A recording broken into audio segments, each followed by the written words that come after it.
So ito yung unang bubungad sa atin pagpasok natin dito sa West Avenue. Dalawang magka-partner na rebar cage na ngayon ay ini-install na nila ng GI pipe para yan sa paglalagay na ng round concrete form. So mayroon silang dynamic load test dito. Ayan yung itsura ng dynamic. Iba yung static pile. Ito yung pinakadulo. So hindi pa nila nadidrill. Dito na ako mag-U-turn. Ayan o, mayroon ng round concrete form dito na naka-reserve para dito yan sa magka-partner na dalawa. Para mount. At ito na yung dalawa dito. Mayroon ng mga net dito sa kanan na installan na round concrete form. Nimulan ko to, walang naniniwala sa paligid ko. Ano? Happy Monday morning po sa lahat ng mga kababayan natin Mapa Luzon, Visayas at Mindanao, at maging sa mga kababayan natin dyan sa abroad, mga OFW, immigrants. Magandang umaga po sa inyong lahat.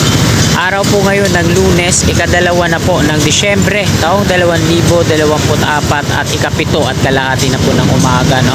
At nandito po tayo ngayon sa kabaan ng EDSA.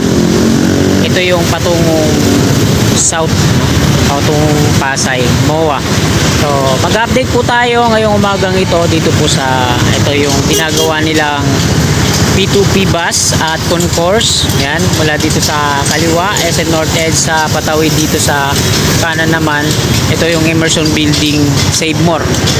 So ito na po yung update niyan. Tapos didiretso tayo dun sa may Paramount, kakanan tayo ng West Avenue. Ikutan natin yung elevated turn back guideway naman na ginagawa na Trevi. So tingnan natin kung may mga naporing na mga rebar cage.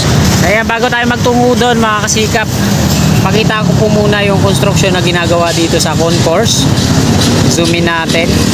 Ayan na po yung latest na progress ngayong umagang ito dito sa EDSA. Tapos ito naman yung P2P bus. So diretso na to, no? Yung pinaka footbridge niya pababa dito, direkta na siyang beam. Tapos pouring na, parang reinforced concrete slab yung ginagawa nila dito, no? Wala nang girders.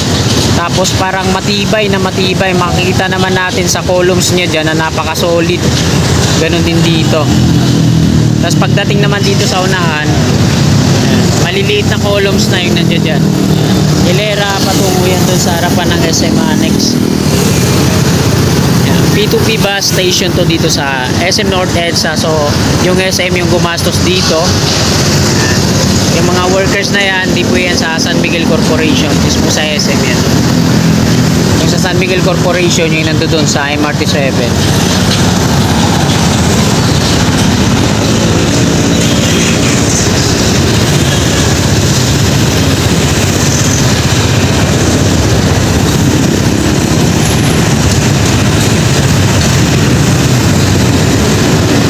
So ayan mga kasikap, nakuna na po natin. Dadako na tayo dun sa may West Avenue at ikutan na natin. So tara, let's go! Shoutout sa mga workers na masisipag dito ngayon na gumagawa sa concourse at sa P2P bus. Unified Grand Central Common Station sa unahan at North EDSA Station naman ng MRT 7 dito sa kaliwa, sa tawid. West Avenue naman to dito, at dito yung alignment ng mga rebar cage patungo dun sa Examiner Street para sa elevated turn back guideway. So ito yung unang bubungad sa atin pagpasok natin dito sa West Avenue. Dalawang magka-partner na rebar cage na ngayon ay ini-install na nila ng GI pipe para yan sa paglalagay na ng round concrete form support. Pag napaikutan na nila yon, lalagyan nila ng kulay green na net. Ganon din dito sa part na to. Yan, nilalagyan na nila ng mga catwalk paikot. Tapos yung mga bagong GI pipe, bago nila sakluban yan ng round concrete form. So ayan po yung ginagawa na nila ngayon dito, kasi halos lahat ng mga rebar cage at mga ano dito ay na-drill na nila patungo dun sa pinakadulo. So ayan ngayon, ipapakita ako sa inyo ngayon yan mga kasikap. So So shoutout po sa lahat ng mga solid nating kasikap na talagang inaabangan yung update natin. At syempre sa mga kasikap natin na tinatangkilik yung mga vlog ko. Magandang umaga at maraming salamat po sa inyo lahat.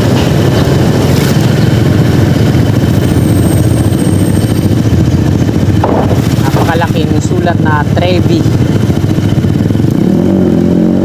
Yung batching plant nila dito hindi pa na gagalaw kasi meron pa silang mga ilan naman dito na dinidrill. Hindi pa naman totally tapos lahat.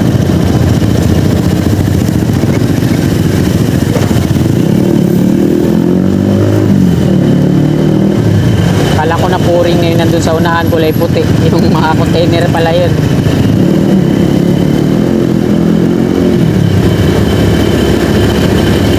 Yan o. Andun na yung roller crane sa unahan, tapos yung mga dalawa yung bore piling machine na ginagamit nila dito. Nabubulol na ako. Di pa kasi ako nag-aalmusal eh. Ganito pag di pa ako nag-aalmusal eh. Nautal-utal ako, nabubulol. Tapos parang blanco yung isip ko.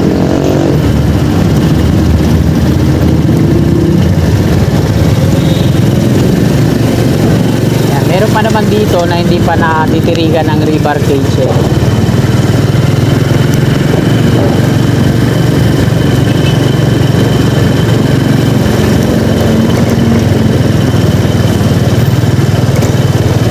Hanggang dito na yung nila na ang mga steel pipe na yan.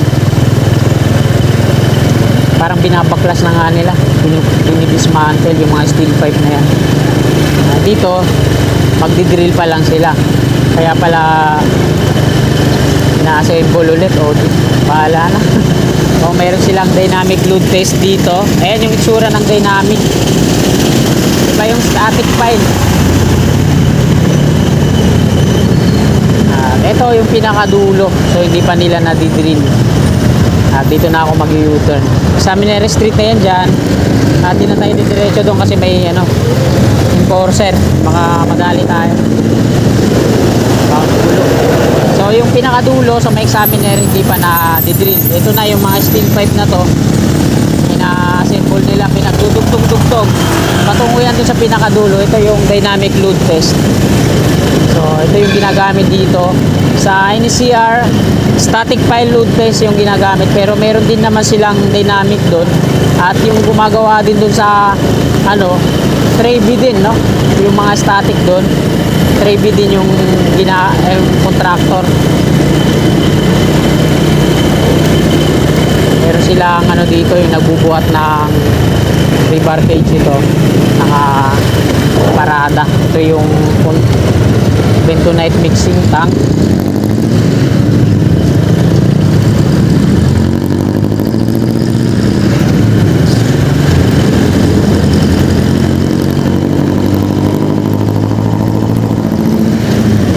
Baho ng usok. Paunahin na natin yung jeep na yun. Parang sinusunog na goma yung usok ng niya.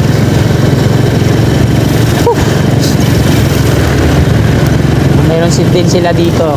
So, yung para sa mixing tank din yan. Tapos yung batching plant. Yung nagbubuga ng mga bentonite slurry dun sa dulo. Tapos dito, pinagbabaklas-baklas na nila yung mga steel pipe na yan.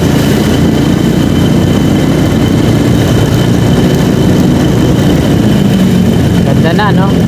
So, sa ngayon, araw po ng Lunes, ika-2 ng Disyembre, wala pa ni isa na napupuring maliban yung nandun sa harapan ng SM North EDSA, North Avenue, no? Yung ilalim ay napuring na. Napakatataas po na mga pier columns na gagawin dito.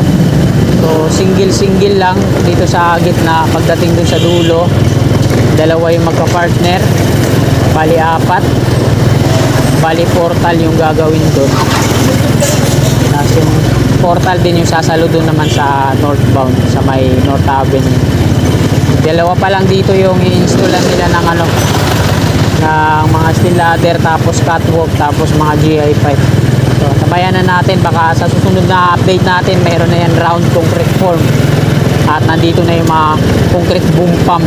Ayan oh, mayroon nang ground concrete form dito na naka-reserve para dito yan sa magka-partner na dalawa. Paramount.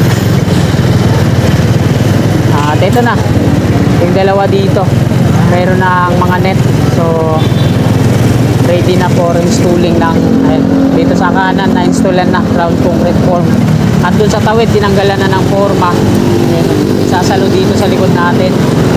So ito naman yung Unified Grand Central Common Station. At ayan yung mga workers dyan, ginagawa nila yung tatlong magkakabukod na parang mga pundasyon dyan sa may ilalim.